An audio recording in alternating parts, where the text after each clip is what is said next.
Hi, thanks for coming today. A bit about me. So, for many, many years, I was the master of misery. I was the doctor of doom. I was really, really sad, to be honest. And this was for on and off for most of my adult life. I'm now 45. I've been well in inverted commas for about 4 or 5 years, but for 30 of them, I really wasn't well. And why am I telling you this? I'm telling you this, we all have our own story, but this is my story, and the things that came out of me being unwell was that I sort of mastered happiness. I learnt about happiness, I read about it, I followed the key people in the world of neuroscience, happyology, that field of study, and I just immersed myself in it because I wanted to get better. It didn't happen for me for a long, long time, like I say.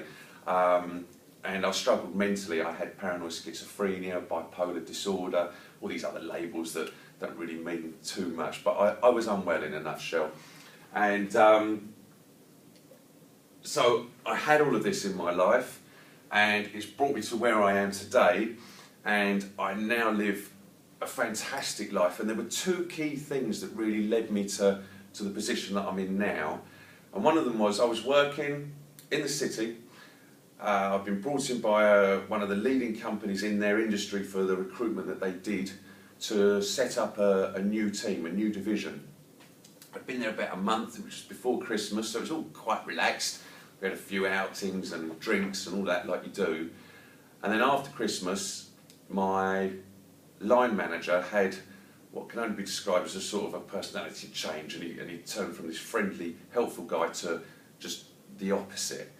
And it triggered something in me. Now, I'd been well at this point for a couple of years, so without hallucinations, without delusions, and was doing really well, which was indicative of the fact that I'd even gone for this job and got this job.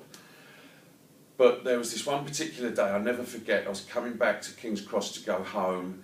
It'd been an awful day at work. I'd argued with my line manager because he was just victimising, bullying. He was a bully, basically. And I had an episode in King's Cross. If you don't know anything about paranoid schizophrenia, the type that I had was auditory hallucinations. So I'd hear things that weren't there. I can laugh about it now, and it's quite funny. But when you're going through it, it's not funny.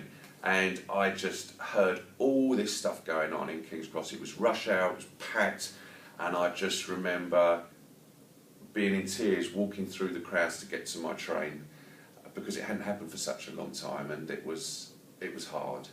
So that was on the Friday, and why I'm telling you this story is because I think we all have a choice, and that instant made me realise that my life was more important, and my happiness and my health was more important than any job.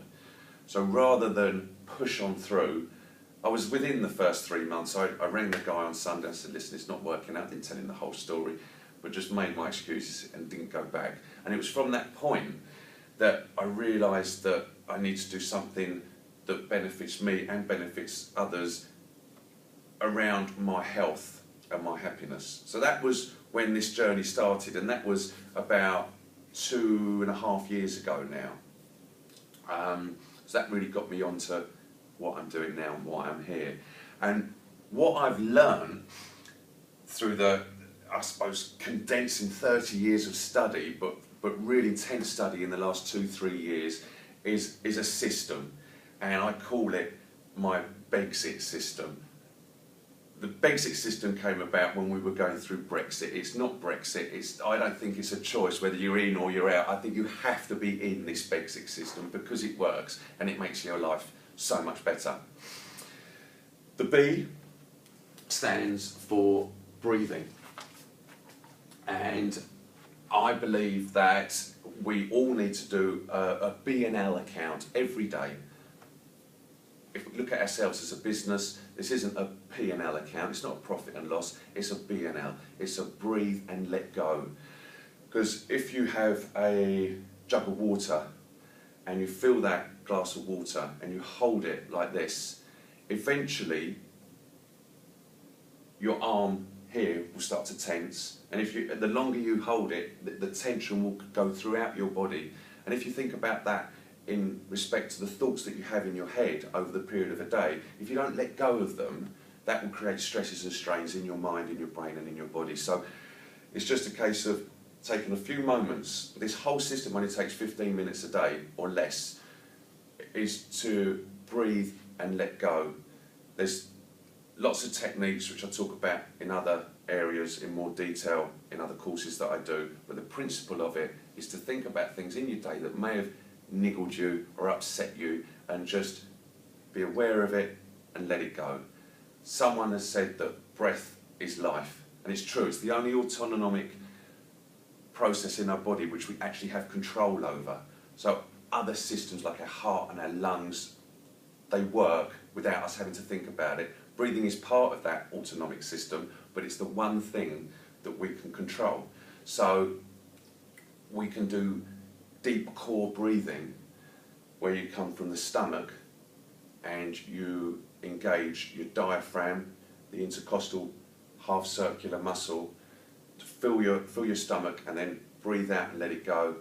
And this has a myriad of effects on your psychological, emotional state and your physical state as well. So we can control it. It's very important. Breathing. That's the first segment of the B.E.G.S system. The second segment is exercise. We all know exercise is good for us. A lot of us don't do it, but there are so many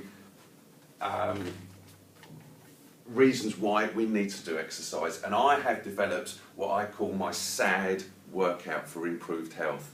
SAD stands for S-A-D, which stands for 7 minutes a day. That's all it takes. If you do nothing, as long as you can get to do 7 minutes, and I'm not talking about running at 100 miles an hour for 7 minutes, even if it's just going up and down the stairs for a few minutes a day. If you can do that, if you're in a place where you haven't been out of bed for 2 or 3 weeks, if you can just start off slow, and your ultimate aim be to get to 7 minutes of exercise, and I have 3 levels, a beginner, an intermediate and an advanced 7 SAD workout program, so you can start right from nothing. This will benefit you so much. There was a study done in America, and the New York Times actually took it up because it was so impressed with it, and they developed an app for it where this 7-minute exercise program is incorporated, and this is at the advanced level. So, and there's simple exercises. You don't need any special equipment or anything like that, but what they found out was that if you did these particular exercises in this particular process, in this way, that it was more effective than running on a treadmill for an hour.